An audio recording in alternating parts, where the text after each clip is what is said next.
પોલીસની મોટી સફળતા. મહારાષ્ટ્રમાં ઘરફોડ ચોરી કરીને સુરત ભાગી આવેલા 3 આરોપીઓ ₹12.52 લાખના મુદ્દામાલ સાથે ઝડપાયા.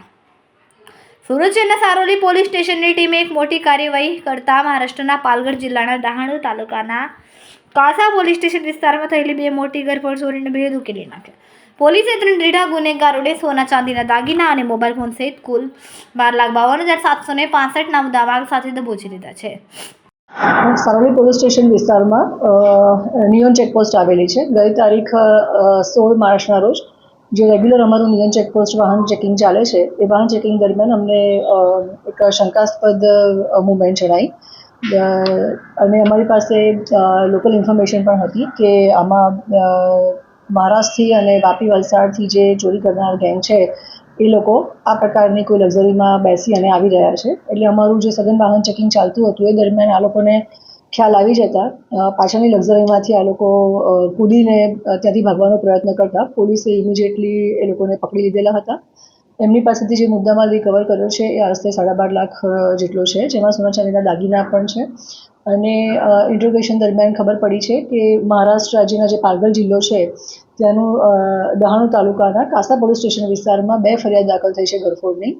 જેનો જે આ મુદ્દામાલ છે એ મુદ્દામાલના જે ફોટોગ્રાફ્સ છે અમે મહારાષ્ટ્ર પાલઘર ખાતે જે કાસા પોલીસ સ્ટેશન છે ત્યાંના અધિકારી સાથે શેર કરતાં ખબર પડી કે ત્યાંના જે ઘરફોડ કરી છે એ જ મુદ્દામાલ આ છે. એટલે અને કાસા પોલીસ સ્ટેશનના મહારાષ્ટ્રમાં ગુનો પણ દાખલ થયેલા છે 2 ઘરફોડના.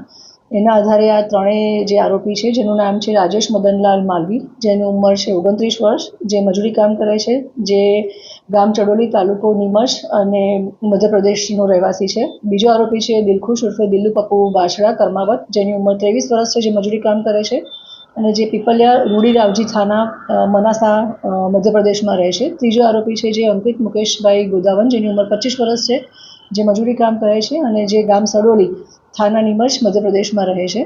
આ ત્રણેયનો ગુનાહિત ઇતિહાસ અમે ICGS પોર્ટલમાં ચેક કરતા આ ત્રણેયનો ગુનાહિત ઇતિહાસ પણ અમને મળી આવેલ છે. જેમાં જે મેઇન રાજેશ અને જે બીજો આરોપી છે દિલખુશ, એ બંને જણા અગાઉના ઘરફોડમાં પણ પકડાયેલા છે. અને જે ત્રીજો આરોપી છે અંકિત, એ પણ ત્રણમાંથી જે અંકિત છે એ પણ આગળના પોક્સોના ગુનામાં પકડાયેલો છે.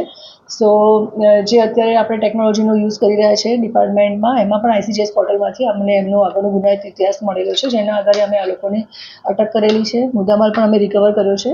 અને નિયોન ચેકપોસ્ટ જે સારોલી પોલીસ સ્ટેશનમાં લાગે છે ત્યાંના જે PI છે સંદીપ વેકરિયા, ત્યાંના જે અમારો સર્વેલન્સનો સ્ટાફ છે ASI ધનંજય, સર્વેલન્સ PSI મેદપરા છે.